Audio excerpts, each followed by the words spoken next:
Como vão as senhoras e os senhores? Eu espero que esteja tudo bem com todos vocês. Como eu já disse em vídeos anteriores, uma das coisas que eu mais gosto de tratar aqui nos nossos vídeos, trazer para vocês, são assuntos relacionados a estas criaturas mitológicas antigas que foram relatadas, principalmente aquelas que foram relatadas em não apenas uma cultura, mas em várias delas. E uma destas criaturas é o famoso Kraken, que logo mais nós vamos mostrar para você que também está retratado muitas vezes na cultura hebraica em várias passagens das Escrituras. Primeiramente nós vamos analisar rapidamente esta matéria e em seguida nós vamos tratar de mostrar para vocês como isso aqui também está retratado na cultura hebraica nas Escrituras antigas, né? Veja o que diz essa matéria. O Kraken poderia realmente existir? Ele pergunta. Os cientistas afundaram 3 crocodilos mortos no fundo do mar. Um deles deixou para trás apenas explicações assustadoras. Então, os cientistas conduziram um experimento conhecido como Grande Experiência Gator, né, do Alligator, o jacaré, o crocodilo, que rendeu algumas descobertas chocantes sobre as criaturas do fundo do mar. Um novo experimento para descobrir que tipo de vida existe no fundo do mar gerou especulações sobre a perspectiva de uma fera verdadeiramente enorme espreitando nas profundezas escuras do oceano. É um tubarão enorme ou uma lula gigante? Ou algo muito mais assustador do que poderíamos imaginar? Aliás, nesse mês, saiu uma reportagem de que o primeiro ser humano, um desses bilionários aí, que estão brincando com suas máquinas fantásticas, né, teria atingido o fundo do oceano mais profundo desse planeta. Então, mais um recorde foi quebrado, mas nós estamos num momento da história humana em que tantas coisas fantásticas têm surgido ao mesmo tempo devido ao multiplicar da ciência, né, que este feito histórico passou batido em meio a tantas novidades, né, mas aconteceu. Enfim, então eles dizem aqui que nós exploramos apenas cerca de 5% dos oceanos do mundo, que cobrem 70% da superfície do planeta. Imagine, pessoal, que muito das terras, né, que nós vivemos são praticamente inexploradas pela civilização atual. A Amazônia mesmo, ela está sendo totalmente rastreada, retratada, mas há muitos mistérios mesmo em terra, onde nós temos um acesso muito facilitado. De vez em quando surgem novas descobertas, pirâmides, hieroglifos, enfim, coisas novas que são descobertas especialmente em selvas e desertos.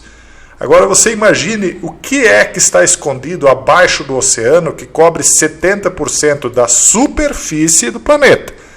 Lembrando que, quando nós falamos de um oceano, nós não estamos falando apenas dessa pequena camadinha de superfície. Nós estamos falando disto, que é 70% da extensão de todo o planeta, ou seja, é uma imensidão de água, mas nós estamos falando também de quilômetros, de milhares e milhares, ou pelo menos centenas em alguns casos, abaixo da superfície. Então é uma imensidão, é um mundo gigantesco, inexplorado, né? Então, quando o homem atinge o fundo, ou aquilo que se supõe ser o mais profundo dos oceanos, ele atingiu um ponto minúsculo dessa imensa massa de água. O que é que está escondido aqui dentro, né? Será que existem cavernas abaixo da superfície do mar, onde outras criaturas marítimas podem estar escondidas? Criaturas gigantescas que geraram essas lendas do Kraken e outra, né, que nós vamos na sequência ver ali quando nós relacionarmos a história hebraica com esta história do Kraken, que está mais conectada com cultura mítica europeia. Bom, então eles fizeram aqui um experimento Gator, né? Então, quando os biólogos marinhos Craig McLean e Clifton Nunnally do Louisiana University's Marine Consortium quiseram ter uma melhor compreensão do que está acontecendo no fundo do mar, eles conduziram um experimento conhecido como a Grande Experiência Gator, que rendeu algumas descobertas sensacionais. O que eles fizeram? Eles prepararam um buffet para criaturas misteriosas do fundo do mar que incluíam 3 crocodilos mortos com pesos amarrados a eles. Eles estavam curiosos para ver como seus cadáveres seriam consumidos por criaturas à espreita no fundo do mar. Para explorar a teia alimentar no fundo do mar, eles colocaram 3 crocodilos a pelo menos, veja os números aqui, 6.600 6.600 pés de profundidade no Golfo do México, tá, pessoal? Por 51 dias.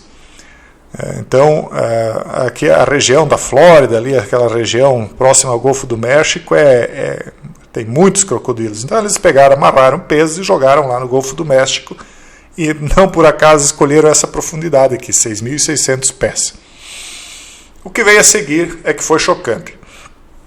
O primeiro jacaré foi consumido 24 horas após atingir o fundo do oceano. Foi imediatamente acolhido por isópodes gigantes, que, de acordo com Nunnally, são como abutres do fundo do mar.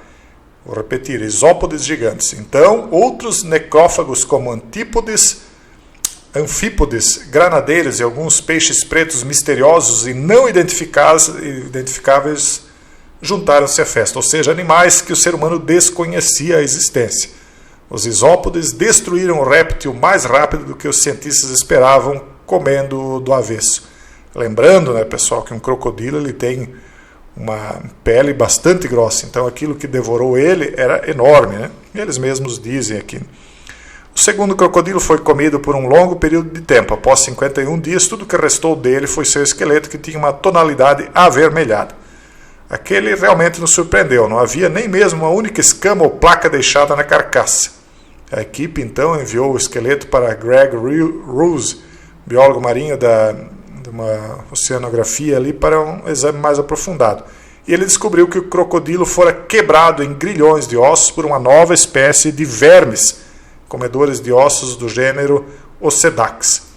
Esta foi a primeira vez que um membro da Ocedax foi encontrado no Golfo do México, mas a uma alta profundidade. Então veja aqui, ó, por que os ossos ficaram avermelhados. Vocês estão vendo aqui, ó? Também conhecidos como vermes zumbis, o Ocedax perfurou os ossos das carcaças de baleia, aqui no caso, né, para atingir os lipídios dos quais depende para seu sustento. Então eles furam o osso e vão se alimentar lá dentro do osso. Imagine a força de um animal desse aqui, que não passa de um verme, né, um verme zumbi, como eles dizem. Então ele tinha essa aparência avermelhada porque era a cor dos vermes grudados nos ossos. E aí, apesar da surpreendente descoberta de uma nova espécie de Ocedax, foi o terceiro crocodilo que mais deixou os cientistas perplexos. Ao visitar o local onde o terceiro jacaré foi jogado, eles só puderam ver uma enorme depressão na areia. O animal havia desaparecido por completo. A equipe então vasculhou a área circundante, mas não encontrou nenhum vestígio do crocodilo. No entanto, eles encontraram o peso preso ao jacaré, que ficava a cerca de 10 metros do local. O que isso significa é que o predador que varreu o jacaré era grande o suficiente para devorá-lo inteiro e arrastar o peso preso por alguma distância. A equipe suspeita que a criatura seja uma lula gigante ou um tubarão enorme esperando para ser descoberto. E aí, né, pessoal, nós vamos supor que isso aqui ainda seria um dos filhotinhos das criaturas que estejam abaixo do mar, porque veja só o que consta aqui nos livros hebraicos. Isso aqui é citado dessa criatura que foi conhecida nos livros hebraicos como Leviatã, uma criatura enorme encontrada nos mais profundos do oceano. Aí as pessoas dizem, não, Jason, mas o Behemoth, que é uma criatura terrestre, o Leviatã, que é uma criatura marinha, são símbolos, são animais mitológicos simbólicos que são utilizados para designar poderes religiosos que se levantarão no futuro profético, ou poderes políticos que se levantarão na terra, etc, etc. Sim, eu concordo, é para isso também. Mas o que acontecia? Os antigos pegavam animais que de fato eles tinham avistado, eles descreviam em algumas passagens estes animais e em outras passagens eles utilizavam esses animais como linguagem simbólica também. Então é mais ou menos disso que se trata. Por exemplo, aqui ó, em Jó 41 consta: você consegue pescar com anzol o Leviatã ou prender sua língua com uma corda? Consegue fazer passar um cordão pelo seu nariz ou atravessar seu queixo com um gancho? Pensa que ele vai lhe implorar misericórdia, ele vai falar palavras amáveis? Então está falando aqui da impossibilidade do ser humano, né, dominar o Leviatã. E são várias as passagens em que Leviatã aparece. Por exemplo, aqui, ó, Salmo 104, 26. Nos oceanos passam os navios e também o Leviatã. que formaste para com ele brincar. Quem formou o Leviatã? Deus. Formou para brincar com o Leviatã. Outra passagem, Jó 3:8. Amaldiçoem aquele dia os que amaldiçoam os dias e são capazes de atiçar o Leviatã. Então existem pessoas que, ou existiram pelo menos, aqueles que tinham a técnica para atiçar o Leviatã. Sabiam como invocá-lo, né? Como trazer ele à tona. Jó 26:12. Com seu poder agitou violentamente o mar, com sua sabedoria despedaçou o monstro dos mares. Salmos 74:14. Fizeste em pedaços as cabeças do Leviatã. As cabeças. Então o Leviatã tinha mais do que uma. E o deste por mantimento aos habitantes do deserto. Então será que o Leviatã é que formou o maná? Isaías 27:1. Naquele dia o Senhor castigará com sua dura espada, é grande e forte o Leviatã, serpente veloz, e o Leviatã, serpente tortuosa, e matará o dragão que está no mar. Isaías 30, 6-7. Vamos ver aqui. Levarão as costas do jumentinho sobre aqui, blá blá blá. Assim, de onde vem a leoa, o leão, a víbora e a serpente ardente voadora. Esse trecho aí não se encaixa muito bem, mas ele trata desse mesmo animal. Isaías 51:9. Desperta, desperta, veste de força o teu braço, ó Senhor. Acorda como em dias passados, como em gerações de outrora. Não foste tu que despedaçaste o monstro dos mares, que transpassaste aquela serpente aquática? Isaías 51:9. Então veja aqui que também é contado nos mitos germânicos, né? Agora me foge o nome da criatura que estava então nos fundamentos da terra, circundando os oceanos da terra, né? Que foi morta na antiguidade, né? Então esses mitos aqui estão contados por várias culturas. É bastante interessante que a gente conecte esse tipo de informação com as demais informações que nós trazemos aqui à tona no canal, conectadas com tecnologia, com a mudança cultural que nós estamos vivendo, com essa questão toda de transhumanismo, biotecnologia. Tudo isso está conectado com esses mitos do passado. Muitas das coisas que aconteceram, como aconteceram, por exemplo, naquela passagem que é dita dos tempos de Noé, vão se repetir e nós já conseguimos detectar agora os primeiros sintomas daquilo que vai ressurgir. Pessoal, eu espero que vocês tenham gostado, espero que cada um faça a sua pesquisa adicional aqui, caso ache o assunto interessante. E no mais é isso, eu deixo um forte abraço a todos vocês e até o próximo vídeo, se Deus quiser.